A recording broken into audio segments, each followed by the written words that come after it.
Shalom, salam sejahtera kagem kita sedaya jemaat ingkang dipun tresnani Gusti Yesus. Keparenga ing dinten Ahad 21 Juni 2020 Minggu Kliwon, kawula Diaken Murwani Dewi Jayanti badhe nglataraken renungan sadar kanthi rahirahan patunggalipun para suci.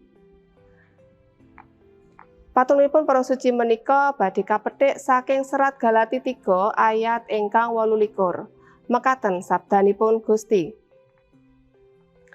Ing bab iki ora ana wong Yahudi utawa wong Yunani, ora ana batur utawa wong mardika, ora ana lanang utawa wadon. Awit kowe kabeh padha dadi siji ana ing Kristus Yesus.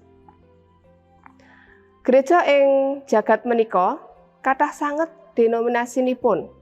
Wonten ing Indonesia kemawon, miturut data Kementerian Agama tahun 2021, wonten 17.233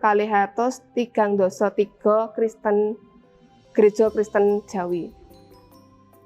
Menika tentu ngeram-eramaken lan dadosaken bingah awet pranyata cacahipun tiyang pitados Indonesia kalebet kathah.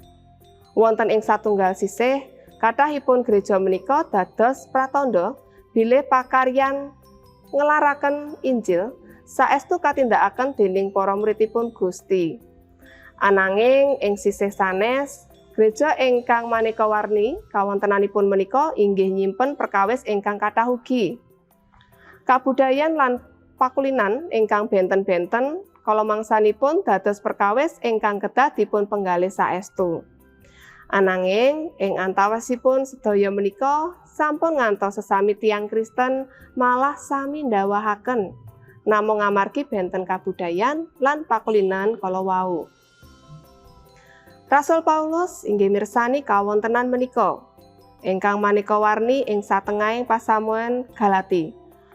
Lajeng ngemutaken pasamuan bilih ing ngarsanipun Gusti boten wonten malih ingkang benten-bentenaken.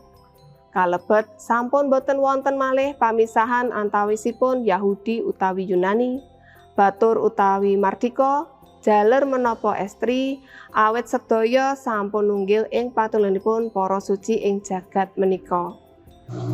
Baptisan ingkang katampi dening tiyang pitados menika ingkang badhe nunggilaken tiyang-tiyang menika ing gegelitaning Gusti Yesus.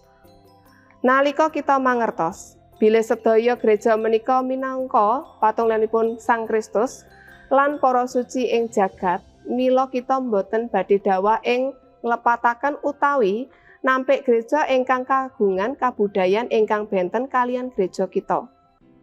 Ingkang benten menika namung kabudayan, cara anggenipun manembah, ananging sedaya menika tetep sami. Patunggilanipun para suci ing satengahing jagat kita sedaya. Mekaten sabdanipun Gusti, Gusti mberkahi kita sedaya. Amin.